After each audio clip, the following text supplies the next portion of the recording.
Serilingampally settlers అడ్డాగా పేరున్న నియోజకవర్గం.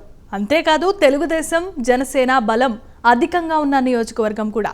దీంతో ఇప్పుడు ఈ నియోజకవర్గంపై పెద్ద ఎత్తున చర్చ జరుగుతోంది. జనసేన టీడీపీ కలిసి ఇక్కడ అభ్యర్థిని బరిలోకి దించితే ఎలాంటి రాజకీయ పరిణామాలుంటాయి? ఇప్పుడు షేర్లింగంపల్లి బరిలో జనసేన తరపున పోటీ చేయాలనుకుంటున్న ఆ సీనియర్ నాయకుడెవరు? ఆయన బలాబలాలేంటి? జనసేన తరపున పోటీ చేస్తే షేర్లింగంపల్లిలో విజయం ఖాయమా?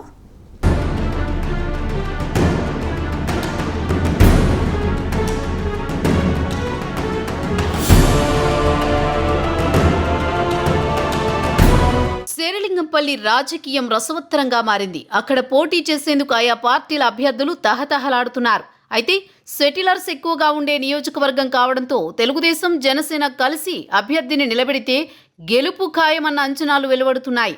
దీంతో ఆ పార్టీల నుంచి పోటీ చేసేందుకు కొందరు నేతలు ప్రయత్నాలు చేస్తున్నారు.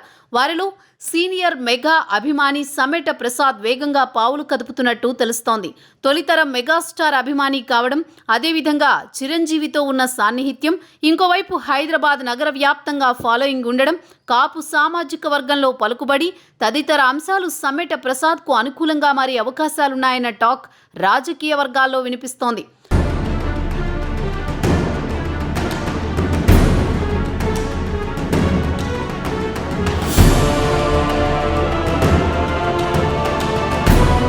శేరిలింగంపల్లి బరిలో ప్రధానంగా వినిపిస్తున్న పేరు కావడంతో సమ్మెట ప్రసాద్ దూకుడుపై రాజకీయ వర్గాల్లో విస్తృత చర్చ సాగుతోంది.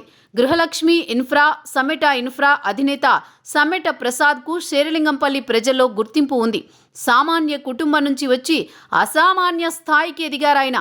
వివిధ వ్యాపార రంగాల్లో మహోన్నత శిఖరంగా ఎంతోమందికి ఆదర్శమయ్యారు. సమాజం మీద ప్రేమతో అనేక సహాయ కార్యక్రమాలు చేస్తూ తనకంటూ ప్రత్యేక స్థానం ఏర్పరచుకున్నారు. మెగాస్టార్ చిరంజీవిని ఆరాధ్య దైవంగా భావించే సమ్మెట ప్రసాద్ తెలంగాణలో 1988 నుంచే మెగా అభిమాన సంఘాల కమిటీ సభ్యుడిగా వివిధ హోదాలలో ఉంటూ భారీ ఎత్తున పుట్టినరోజు కార్యక్రమాలు చేస్తూ వస్తున్నారు. అంతేకాదు వృద్ధాశ్రమాలకు బట్టలు, పండ్లు, పేద విద్యార్థులకి చదువుకోవడానికి ఆర్థిక సహాయం అందించడం లాంటి సేవా కార్యక్రమాలు ప్రజల్లో ఆయనకు మంచి గుర్తింపు తీసుకొచ్చాయి. 1999 నుండి 7-8 రక్తదాన శిబిరాలు నిర్వహించి ప్రజల్లో విశిష్ట గుర్తింపు పొందారు. దీంతో మెగాస్టార్ చిరంజీవికి మరింత దగ్గరయ్యారు.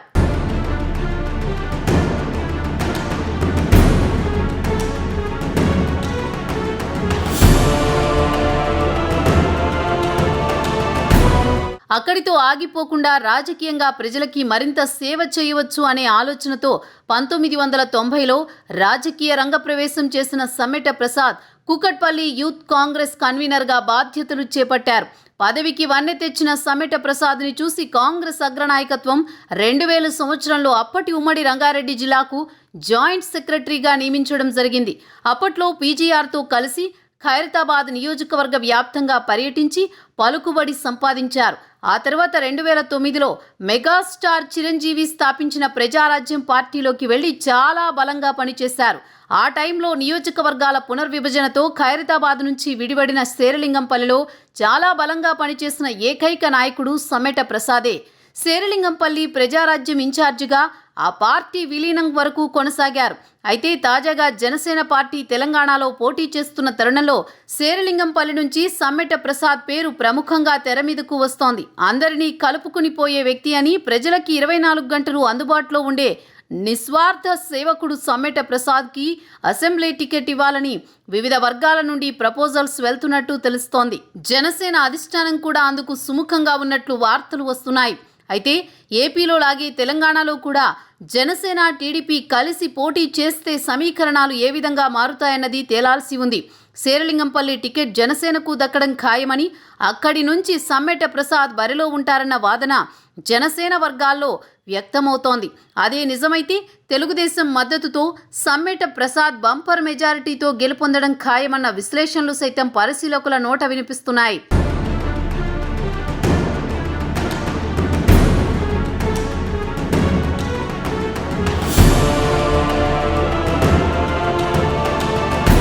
టీడీపీ జనసేన పొత్తు ఏపీ వరకే ఉంటుందా లేదంటే తెలంగాణలో కూడా ఉంటుందా అన్నది ప్రస్తుతం చర్చనీయాంశమవుతోంది. ఎందుకంటే తెలంగాణలో జనసేన తెలుగుదేశం ఎన్ని సీట్లలో గెలుస్తాయన్నది కీలకం. తెలంగాణ ఎఫెక్ట్ ఏపీలో ఉంటుంది. కూటమి కట్టి కనీసం తెలంగాణలో 2-3 సీట్లలో గెలిచినా ఏపీలో జగన్కు ఇబ్బందే. సమ్మెట ప్రసాద్ లాంటి బలమైన నేతలను బరిలోకి దింపితే తెలంగాణలో జనసేన టీడీపీల టార్గెట్ నెరవేరుతుందన్న అంచనాలున్నాయి. ఆ 2 పార్టీల పొత్తులతో తెలంగాణలో కనీసం 5 సీట్లకు తగ్గకుండా గెలుచుకునే అవకాశం ఉందంటున్నారు.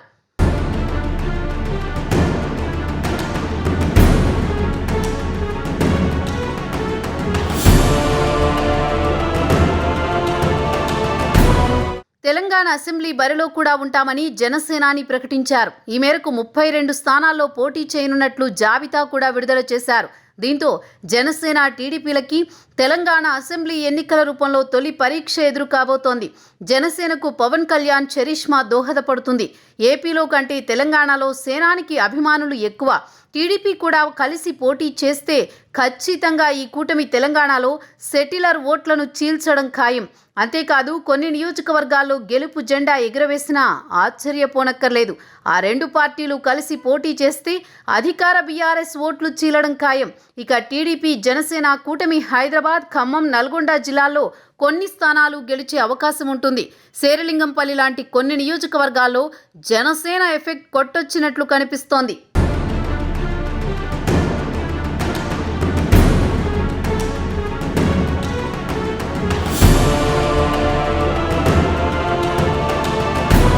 తెలంగాణలోని అతిపెద్ద నియోజకవర్గాలలో శేరిలింగంపల్లి కూడా ఒకటి. అంతేకాకుండా ఇక్కడ 2014 ఎన్నికల్లో టీడీపీ పోటీ చేస్తే 1,00,000 ఓట్లు వచ్చాయి. జనసేన తరపున సమ్మెట ప్రసాద్ని బరిలోకి దించితే అటు టీడీపీ వర్గీయులతోనూ సన్నిహిత సంబంధాలు ఉండడంతో గెలుపు అవకాశాలు తథ్యమన్నట్లు వార్తలు వస్తున్నాయి. మరి జనసేన తరపున ఆయనకు టికెట్ వస్తే గెలుపు దక్కించుకుంటారా? శేరిలింగంపల్లిలో సమ్మెట ప్రసాద్ విజయ బావుట ఎగురవేస్తారా? అనుకున్న లక్ష్యం నెరవేర్చుకునేందుకు ఎలాంటి వ్యూహాలతో ముందుకు వెళ్ళబోతున్నారు?